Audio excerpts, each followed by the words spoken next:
கடந்த 56 மாதங்களாக வெளித்தன்மை இல்லாமல் ஒரு கார்ப்பரேட் நிறுவனம் போல் அதிகார வர்க்கத்தின் உச்சத்தில் இருக்கும் திமுக குடும்பம் கோடிக்கணக்கில் கொள்ளையடித்து தமிழ்நாட்டை மிகப்பெரிய கடன் சுமையில் தள்ளியுள்ளது.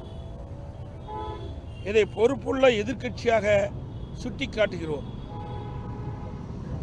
திமுக கடந்த 56 மாத கால வருடத்திற்கு 1 லட்சம் கடன் வாங்கி தமிழ்நாட்டை மிக கேவலமான வகையில் நிர்வாகம் செய்து ஏற்கனவே இருந்த கடனை விட கூடுதலாக சுமார் 4 லட்சம் கோடி கடனை அதிகரித்துள்ள நிர்வாக திறனற்ற திமுக அரசின் சாதனை. ஆட்சிக்கு வந்த ஒரு வருடத்திலேயே விடியா திமுக அரசு கொள்ளையடித்த எல்லா ஆடியோவிலும் வந்த செய்தி 30,000 கோடி ரூபாயை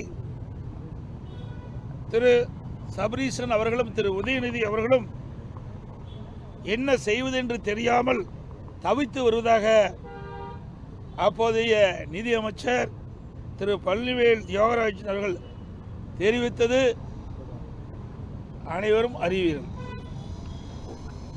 ஒரு ஆண்டுக்கே இவ்வளவு என்றால் இந்த 4.5 ஆண்டுகளில் எவ்வளவு கொள்ளையடித்திருப்பார்கள் என்று கணக்கிட்டு பாருங்கள். ஊழல் செய்வதை தவிர இவர்கள் தமிழக மக்களுக்கு எந்த நன்மையும் செய்யவில்லை. விஞ்ஞான முறையில் ஊழல் செய்யக்கூடிய கட்சி திராவிட முன்னேற்ற கழக கட்சி. அந்த வகையில் அரசின் பல்வேறு துறைகளில் மிக அதிக அளவில் ஊழல் செய்து தமிழக மக்களை அதிர்ச்சிக்குள்ளாகி இருக்கிறது என்பதை இந்த நேரத்தில் மேதக ஆளுநர் அவர்களுக்கு சுட்டிக்காட்டுகின்றோம். அதை துறை வாரியாக எவ்வளவு ஊழல்கள் நடைபெற்றது என்ற விவரத்தையும் நாங்கள் சுட்டிக்காட்டுகின்றோம். அதனுடைய விவரம் நகராட்சி நிர்வாகம் மற்றும் குடிநீர் வழங்கல் துறையில் 64,000 கோடி, ஊரக வளர்ச்சி மற்றும் பஞ்சாயத்து ராஜ் துறையில் 60,000 கோடி, சுரங்கம் மற்றும் கனிம வளத்துறையில் 60,000 கோடி, எரிசக்தி துறையில் 55,000 கோடி, கலால் வரி டாஸ்மாக் 50,000 கோடி, பத்திரப்பதிவுத்துறை 20,000 கோடி, நெடுஞ்சாலை துறையில் 20,000 கோடி, நீர் ஆதாரத்துறையில் 17,000 கோடி, சென்னை மாநகராட்சியில் 10,000 கோடி, தொழில்துறையில் 8,000 கோடி, பள்ளி கல்வித்துறையில் 5,000 கோடி, மக்கள் நல்வாழ்வுத்துறையில் 5,000 கோடி, வேளாண்மை துறையில் 5,000 கோடி, சமூக நலத்துறையில் 4,000 கோடி, உயர்கல்வித்துறையில் 1,500 கோடி, இந்து சமய அறத்துறையில் 1,000 கோடி, ஆதி திராவிட நலத்துறையில் 1,000 கோடி, சுற்றுச்சூழல் மற்றும் வனத்துறையில் 750 கோடி, இளைஞர் நலன் மற்றும் விளையாட்டுத்துறையில் 500 கோடி, சிறைத்துறையில் 500 கோடி, சுற்றுலாத்துறையில் 250 கோடி, பால்வளத்துறையில் 250 கோடி, இப்படி பல்வேறு துறைகளில் கொள்ளையடித்தது எப்படி என்பதிலே திராவிட முன்னேற்ற கழகம் குறிப்பாக இருந்திருக்கிறது. ஆட்சி நிர்வாகம் சீராக இல்லாமல் சட்ட ஒழுங்கு சந்தி சிரித்துள்ளது. மக்களுக்கு போதிய பாதுகாப்பு இல்லை. தமிழகத்தில் தொழில் துவங்க வந்த முதலீடுகள் அண்டை மாநிலத்துக்கு சென்று விட்டன. அதோடு இப்போ நாங்கள் கொடுக்கப்பட்டதில் பட்டியலில் சுமார் 4 லட்சம் கோடி இந்த 4.5 ஆண்டுகளில் திராவிட முன்னேற்ற கழக ஆட்சியில் பல்வேறு துறைகள் ஊழல் நடைபெற்றுள்ளது. அந்த ஊழல் நடைபெற்ற என்னென்ன ஆதாரங்கள் வேணுமோ அதையெல்லாம் நாங்கள் கொடுத்திருக்கின்றோம். இந்த புத்தகத்தில் முழுமையான விவரங்கள் நாங்கள் கொடுத்திருக்கிறோம். நான் குறிப்பிட்ட துறைகளில் ஒவ்வொரு துறையிலும் எத்தனை ஆயிரம் கோடி ஊழல் நடைபெற்றது என்ற விவரம் முழுமையாக இந்த புத்தகத்தில் இடம்பெற்றிருக்கிறது, ஆதாரத்தோடு இடம்பெற்றிருக்கிறது. இதை மாண்புமிகு மேதக ஆளுநருக்கு கொடுத்திருக்கிறோம். ஆளுநரிடத்திலும் கோரிக்கை வைத்திருக்கின்றோம். இந்த 4.5 ஆண்டு காலத்தில் பல்வேறு துறைகளில் நடைபெற்ற 4 லட்சம் கோடியை இதை ஒரு விசாரணை கமிஷன் அமைத்து விசாரிக்க வேண்டும். இந்த விசாரணை கமிஷனுக்கு உச்சநீதிமன்ற ஓய்வு பெற்ற நீதிபதியை நியமிக்க வேண்டும் என்று கோரிக்கை வைத்திருக்கின்றோம்.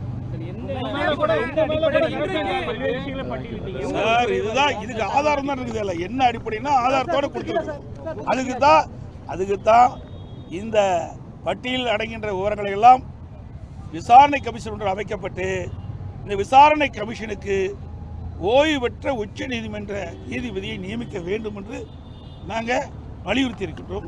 ஆளுநர்கிட்ட பட்டியல் கொடுத்திருக்கீங்க. உங்களுடைய ஆட்சியிலையும் முன்னாள் அப்போது இருந்த அமைச்சர்கள் மீது திமுகவினர் புகார் பட்டியல் கொடுத்திருக்காங்க. இதை டைவர்ட் பண்ணாதீங்க, இதை மட்டும் பேசுங்க. அதெல்லாம் ஏற்கனவே பல முறை கேட்டு இதையெல்லாம் ஏற்கனவே நீங்க கேட்டவரெல்லாம் ஏற்கனவே கேட்டு அதுக்கு பதில் அளித்து விட்டது. இப்போ இதற்கு என்னன்னு அதை கேளுங்க, அதை கேட்க மாட்டேங்கிறீங்க. அதை விட்டுட்டு இதை டைவர்ட் பண்ணி நீங்க வேற விதமா கேட்கறது அவ்வளவு பொருத்தமா இருக்காது. நாங்கள் ஏற்கனவே நீங்க கேட்ட கேள்விக்கெல்லாம் பதில் அளித்து விட்டோம். என் மேல கூட வழக்கு போட்டாங்க. உயர் நீதிமன்றத்தை நான் வழக்கு நடத்துறேன்னு சொன்னேன். வழக்கு போட்டவங்க RS பாரதி திரும்ப பெறன்னு சொன்னாங்க. நிரபராதின்னு நிரூபித்து தாங்க நிற்கிறோம். ஆனால் திராவிட முன்னேற்ற கழகம் ஆட்சி வந்ததிலிருந்து பல்வேறு துறைகளில் நடைபெற்றிருக்குது. இதை இங்கே கூட சொல்லுங்களேன். இன்னைக்கு ED 2 முறை ஒரு துறையில் பல்வேறு ஊழல் நடைபெற்றது என்று சுட்டிக்காட்டி அரசுக்கு அறிக்கை அனுப்பப்பட்டிருக்குது. அந்த அறிக்கை அடிப்படையில் ஆதாரத்தோடு கொடுத்துருக்குறாங்க. இன்னும் FIR போடல இந்த அரசாங்கம். அதை என்னன்னு கேளுங்க, அதை கேட்க மாட்டேங்கிறீங்களே. அதே போல கிட்னி முறைகேடு இந்த அரசாங்கமே கண்டுபிடிச்சு அதுக்கு ஒரு குழு போட்டு போய் ஆய்வு செய்து முறைகேடு நடந்தது உண்மை என்று அரசுக்கு அறிக்கை தாக்கல் செய்யப்பட்ட பிறகு இதுவரைக்கும் என்ன நடவடிக்கை எடுத்திருக்குது? அது யாருடைய மருத்துவமனை? திமுக சட்டமன்ற உறுப்பினருடைய மருத்துவமனை. அதனால நடவடிக்கை எடுக்கல. இதையெல்லாம் கேள்வி கேளுங்க, இதற்கு விவாதம் பண்ண வைங்க. ஒரு தயவு செய்து ஊடக நண்பர்கள் பத்திரிகை வேணும், ஒரு டிவியாவது ஒரு தொலைக்காட்சியாவது இந்த கிட்னி முறைகேடு நடந்தது விவாதம் பண்ண வச்சிக்கலாம். எங்க தும்புனா அதிமுக தும்புனா விவாதம் பண்ண வைக்கிறீங்க, இரும்புனா விவாதம் பண்ண வைக்கிறீங்க. இவ்வளவு பெரிய நிகழ்வு தமிழகத்தில் நடைபெற்றிருக்குது. ஒரு கொடுமையான நிகழ்வு. வறுமையை பயன்படுத்தி பணத்தாசை காட்டி அந்த ஏழைகள் இருந்து இந்த கிட்னி முறைகேடு இருக்குது, கிட்னி திருடி இருக்காங்களே, இதுக்கு என்ன நடவடிக்கை இந்த அரசு எடுத்தது? இன்றைக்கு மகாராஷ்டிரா அரசாங்கம் நடவடிக்கை எடுத்திருக்கு. அப்படி தமிழ்நாடு அரசு என்ன நடவடிக்கை எடுத்திருக்கு? இந்த முதலமைச்சர் என்ன நடவடிக்கை எடுத்திருக்கிறாங்க? லேப்டாப்பை நாங்கள் தொடர்ந்து வலியுறுத்திட்டு வரோம்.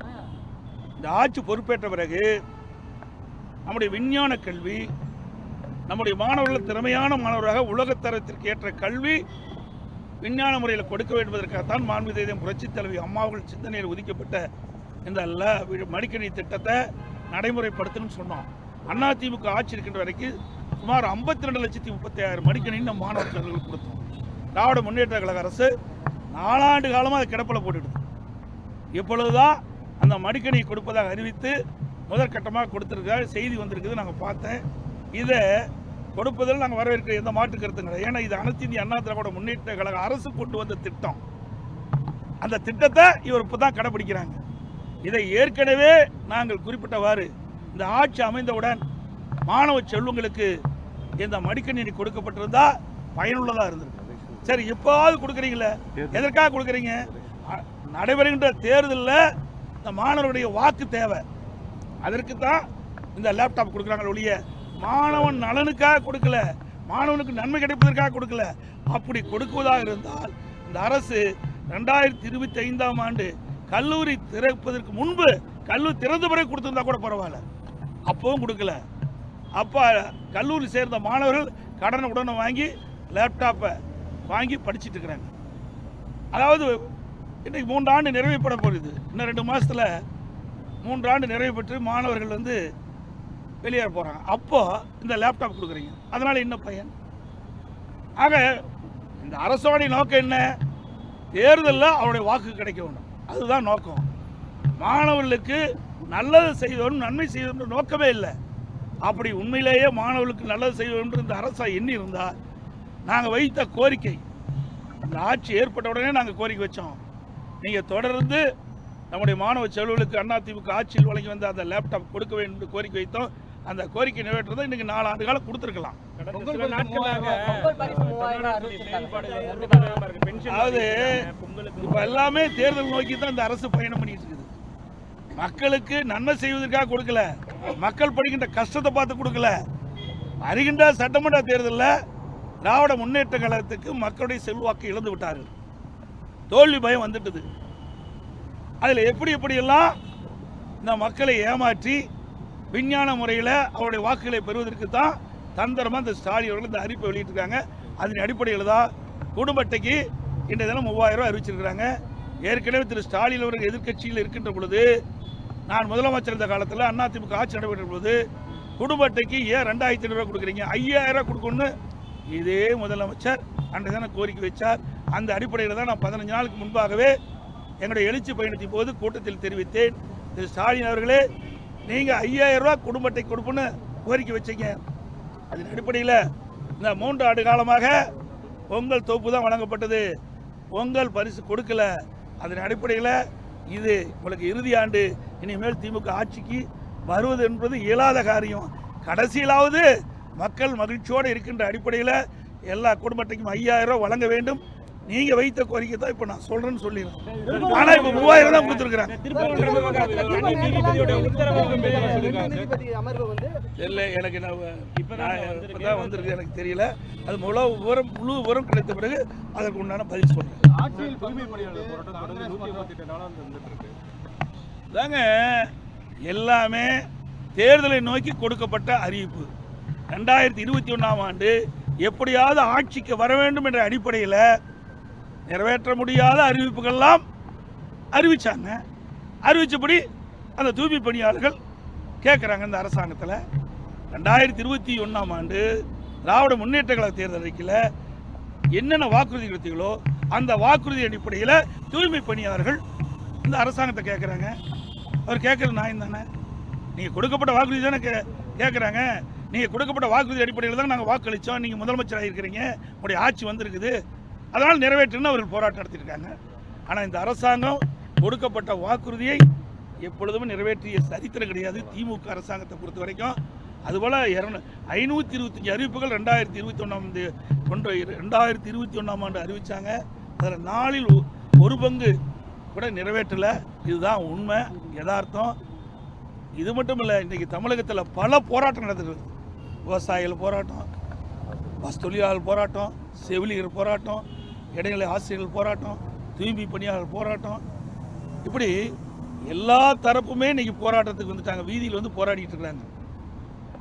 இன்றைக்கு தமிழகம் ஒரு போராட்ட களமாக மாறிவிட்டது. இந்த ஆட்சி விரைவில் அகற்றப்படும் என்று இதிலிருந்து தெரிகிறது. நடைபெறுகின்ற சட்டமன்ற பொதுத் தேர்தலில் அனைத்து இந்திய அண்ணா திராவிட முன்னேற்ற கழக தலைமையில் அமைக்கப்பட்ட கூட்டணி அதிக இடங்களில் வென்று அனைத்து இந்திய அண்ணா திராவிட முன்னேற்ற கழகம் தனி பெரும்பான்மையோட ஆட்சி அமைக்கும். இவ்வளவு பெரிய ஊழல் எந்த மாநிலத்தில் நடக்கல, தமிழ்நாட்டில் தான் நடந்திருக்குது. அதுக்கெல்லாம் மக்கள் உரிய தீர்ப்பை வருகின்ற சட்டமன்ற தேர்தலில் அளிப்பார்கள் என்று சொல்லி அனைத்து